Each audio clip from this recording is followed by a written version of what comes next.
जब माताएं 5 पूजन पूरी कर लेती है, अगर मान लो 3-4 पूजन में नहीं भी पहुंची तो पहली पूजन करने के बाद आखिरी में जब माताएं पहुंचती हैं, 5वीं पूजन पर जब माताएं जाती है हरतालिका तीज की पूजन करने के लिए, तब पूजन करने के बाद शंकर का जब विसर्जन करने जाती हैं तो उस फुलेरे को जितनी भी माताएं बैठी रहती है पूजन में उसका स्पर्श करती हैं। उसका करने का कारण केवल एक होता है कि हरतालिका तीज की पूजन के फुलेरे का स्पर्श करने वाली नारी कभी विधवा नहीं होती है, जो व्रत कर रही होती है। उस फुलेरे को खोलते समय उसका स्पर्श होना चाहिए, उसको छूना चाहिए। जब माताएं 5 पूजन पूरी कर लेती है, प्रयास करा करो कि शंकर जी के मंदिर में अगर कहीं हरियाणा में हरतालिका तीज नहीं होती है तो शंकर के मंदिर में अपनी तरफ से एक डलिया लेकर या बांस की छबड़ी लेकर उसमें मालाएं लटकाकर शंकर के ऊपर जैसे वो जलाधारी लगी रहती है वैसे फूल की फुलेरा लगाना चाहिए। अपनी तरफ से एक फुलेरा अपने घर में तैयार कर लो, माला ही तो लटकाना, एक फूल झूमर जैसा गोल या चौकोर कोई रिंग, उसके अंदर मालाएं लटकी। प्लास्टिक के फूल का नहीं, ताजे फूल का घर में मिल जाए फूलों या बाजार से माला लेकर उसका निर्माण कर।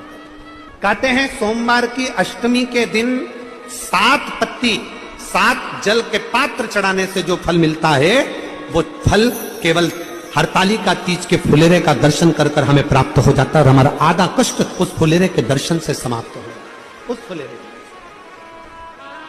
दिल से करो, दिल से प्रयास करा करो कि शंकर जी के मंदिर में अगर कहीं हरियाणा। शिव जी कहते हैं पार्वती, जो नारी हरतालिका तीज के व्रत का स्मरण करती है, फुलेरा जो बांधा जाता है उसमें 5 माला से ज्यादा माला लटकना चाहिए, 5 से कम नहीं। कितनी? जैसे माला जो लटकाते हो वो 5 से ज्यादा होना चाहिए। 5 तो जया, विषहरा, सामरीबारी, दौतली, देव, इससे अधिक होगी चलेगा, पर इससे कम फुलेरे के अंदर माला नहीं होना चाहिए महाराज। दूसरा, फुलेरा जहां हरतालिका व्रत हो वहीं पर बांधा जाता है। हरतालिका तीज का व्रत एक ऐसा व्रत होता है जो मरते दम तक रहता है। इस व्रत को छोड़ा नहीं जाता। ये नहीं किसी और वाले गुरुजी ने कहा और अपन ने एक बार कर लिया और अगली बार वो व्रत गायब हो गया।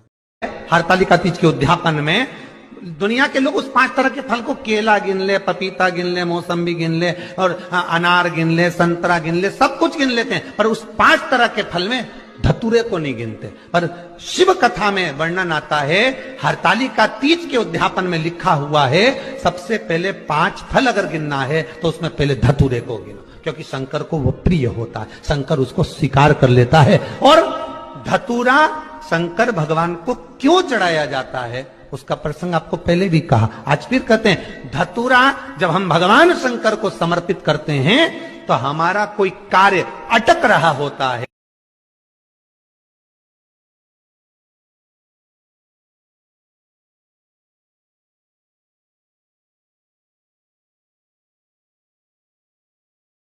हरतालिका तीज के उद्यापन में दुनिया के लोग उस 5 तरह के फल को, केला गिन ले, पपीता गिन ले, मौसम्बी